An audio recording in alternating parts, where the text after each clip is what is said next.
J'ai une petite vidéo juste ultra minuscule, juste pour vous dire, et vous montrer à quoi ressemble un ballon d'eau chaude au bout de 10 ans avec du calcaire qui s'accumule de partout.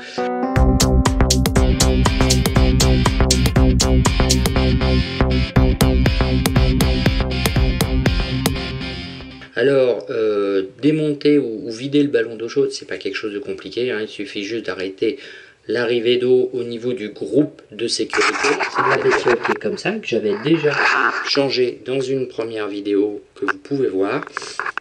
Une fois que vous avez arrêté l'arrivée d'eau, vous tournez la petite molette bleue comme qui est ici, hop, ça le force en ouverture.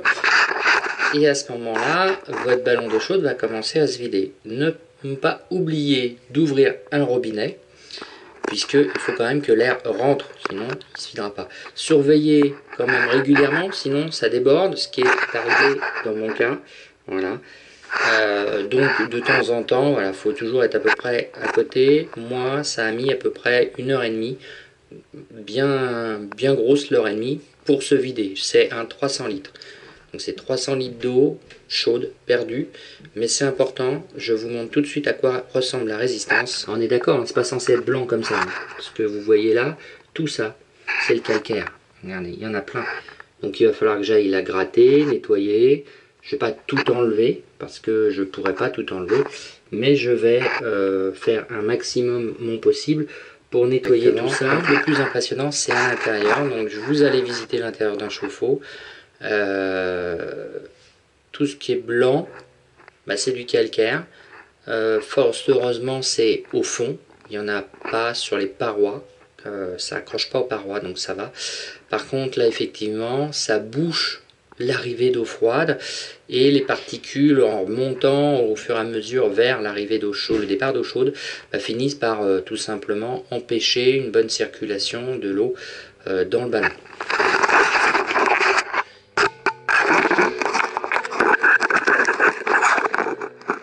Donc l'eau est encore chaude, c'est pour ça qu'il y a beaucoup de buée, beaucoup de vapeur à l'intérieur. Il faut que j'attende que ça refroidisse, mais en gros il doit y avoir 3 kg minimum. Il y a tout le fond du ballon qui est plein de calcaire, c'est juste impressionnant. Alors on va nettoyer la résistance. Le calcaire qui est dessus, c'est pas quelque chose qui est sale, ou voilà, c'est du calcaire issu de l'eau. Avant qu'elle arrive ailleurs, hein, c'est pas un mauvais calcaire, c'est comme dans les grottes.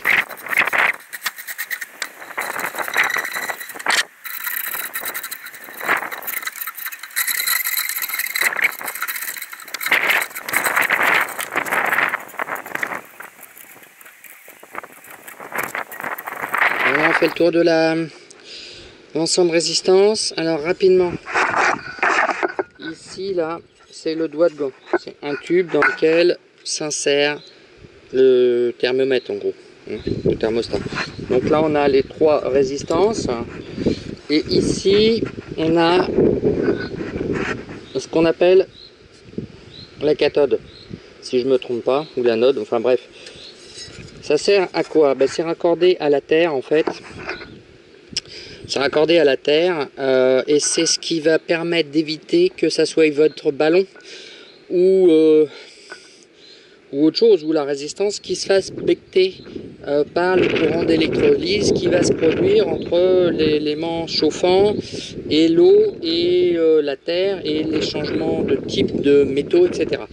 On en retrouve sur les bateaux notamment, pour éviter que quand c'est des bateaux qui soient d'ailleurs métalliques ou pas, hein, mais surtout dans les bateaux métalliques, pour éviter que ça soit la coque qui se fasse agresser par le sel à cause des courants induits entre les échanges qu'il peut y avoir. Et donc du coup on a besoin de cette espèce de grosse barre qui est je sais pas en quoi pour prendre la place en fait de la corrosion.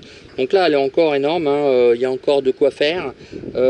Qu'il y ait du calcaire ou pas, elle se ronge naturellement. D'accord, c'est une barre qui va échanger sa matière plutôt que celle du ballon. Voilà. Là, j'ai nettoyé d'un côté la résistance, mais il faut quand même que je continue à vider l'eau qui est dans le ballon, parce qu'il y a quand même encore au moins 15-20 cm d'eau.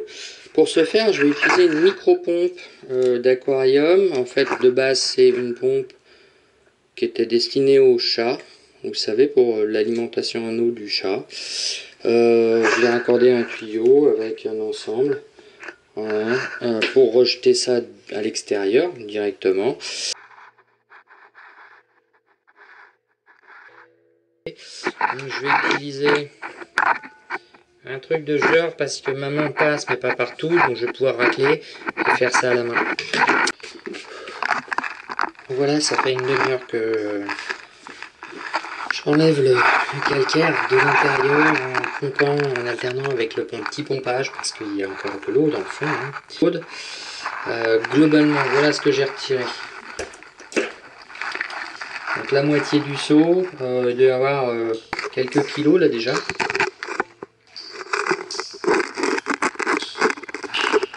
Donc j'ai fini.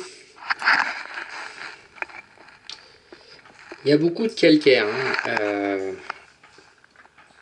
J'ai la main en feu parce qu'elle passe tout juste. Voilà, je travaille là. Ça frotte. Donc ça passe vraiment tout juste. Donc à tenir comme ça. Racler à l'intérieur. J'ai quand même un beau volume de calcaire. J'ai plus rien dedans. Ou presque plus rien. Je vais pas trop m'embêter avec ça. Ce qui reste, je vais pas m'embêter. Je vais le laisser comme ça. On va remettre tout propre, nettoyer un petit peu le bordel parce que j'ai eu pas mal de fuite d'eau et c'était un peu le merdier. Puis bah après il va falloir re-remplir tout le ballon avant de le remettre à chauffer. Et là, alors on va remettre la résistance. Je vais nettoyer le joint, j'espère qu'il va pas fuir parce que ça c'est un risque. Il y a un sens sur le joint, il y a une petite encoche. On va le remettre.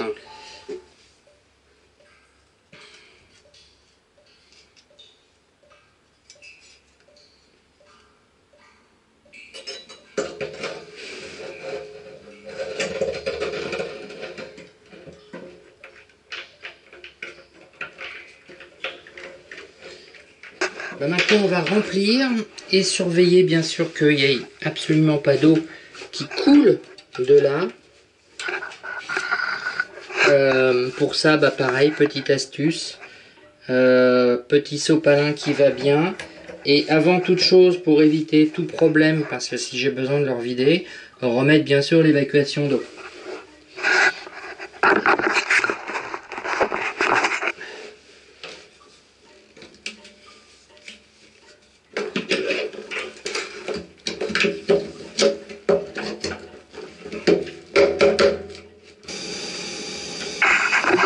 Donc là, pour remplir 300 litres, il va quand même passer un certain temps.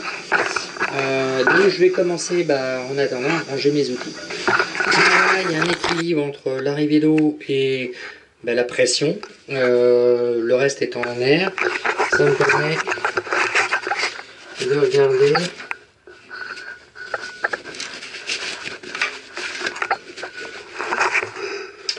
J'ai pas de problème d'eau au niveau de la résistance. J'en ai pas non plus sur la partie supérieure. Donc je finis le remplissage en rouvrant les robinets d'eau chaude, tous tout doucement, pour purger en plus le circuit. Ceci est le thermostat.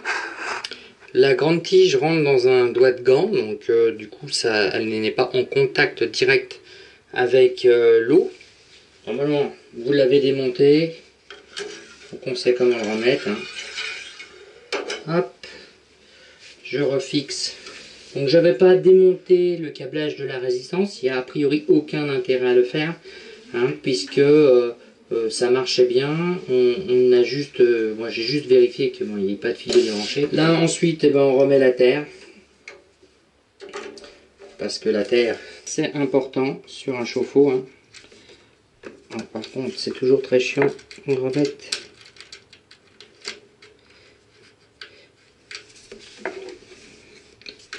Ouais, la terre c'est très important sur un appareil de ce genre parce qu'il est quand même tout métallique à l'intérieur. Les résistances, elles, peuvent se mettre à être en contact avec l'eau, vous voyez, pour une raison quelconque, si elles se font becter. Et du coup, si elles se font becter de trop, vous avez la grosse surprise un jour que vous avez la phase en contact avec le métal, l'eau, la phase.